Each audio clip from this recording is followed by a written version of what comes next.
Well, the whistleblowing website WikiLeaks has started releasing over 5 million emails from Stratfor. Stratfor is a private intelligence gathering firm based in Texas.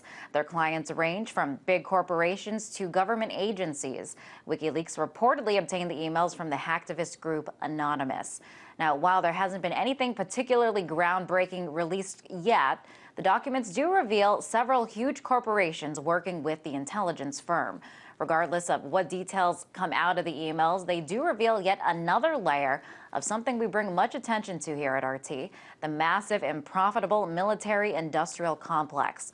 Well, to talk more about this, I'm joined now by Jason Burmis. He is the director of Invisible Empire, a new world order defined.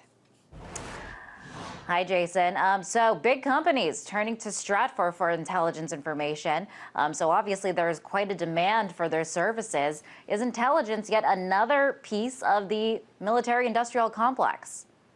Well, absolutely. It's part of this integral technopoly that we now have, not only in this country, but across the world. It shows you that corporations can now buy intelligence networks that are heavily involved with our own U.S. intelligence networks. In fact, even the mainstream media is dubbing them the shadow CIA. This is a firm that was created in 1996 by George Friedman. This man was a political analyst, political scientist. He'd spoken to DARPA, the U.S. Army War College, on many occasions, and essentially started this firm that is not only for hire, but has facilitated money laundering, paying informants overseas. Already we're seeing some of these emails leak where Stratfor is trying to cover their behind because they know that they're involved in illegal activity overseas with many of these informants, and they say they don't want to do the perp walk.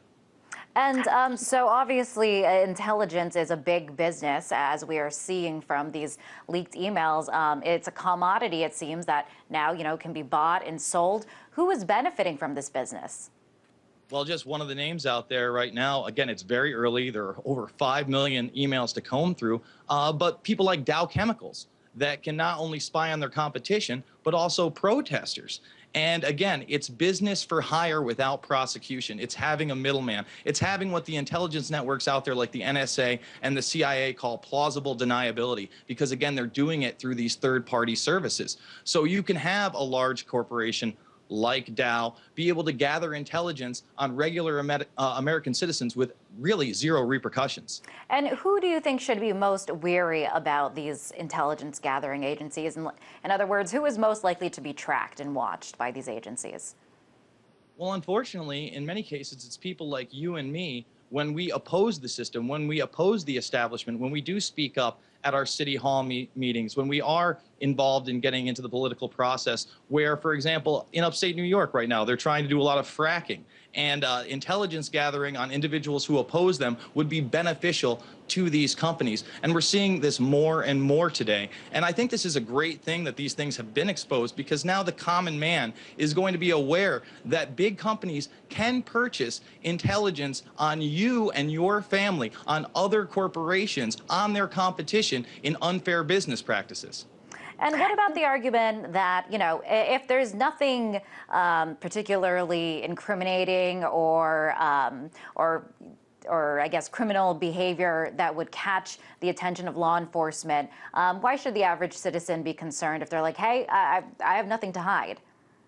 Well, look at the case of Julian Assange, for instance. These emails are already revealing that there's an indictment here, a secret indictment by the U.S. District Attorney's Office and the Department of Justice that nobody seems to be aware of. Why is it that this private corporation, Stratfor, is aware of it, yet the American people aren't? And how has this man been indicted when he hasn't even been extradited to this country and charged? And Jason, what does it mean for average citizens' rights and privacy when we see these intelligence firms becoming growing businesses? Well, again, it really puts the blame on somebody else. It allows, again, this technopoly to take larger hold of our lives. It allows us to be surveilled, tracked, traced, databased, and then that information sold to the highest bidder, where basically you can be profiled. And if you're doing something that isn't towards a certain corporation or entity's liking, that type of behavior is going to be squashed in a way that you may not even be aware of. And do you expect the demand for this to increase?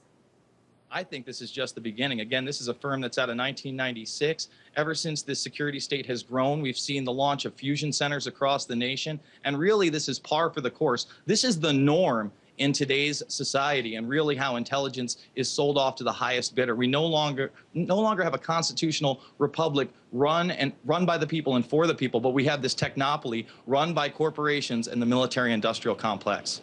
Very interesting. Jason, thank you for coming on the show. That was Jason Burmis, director of Invisible Empire, A New World Order Defined.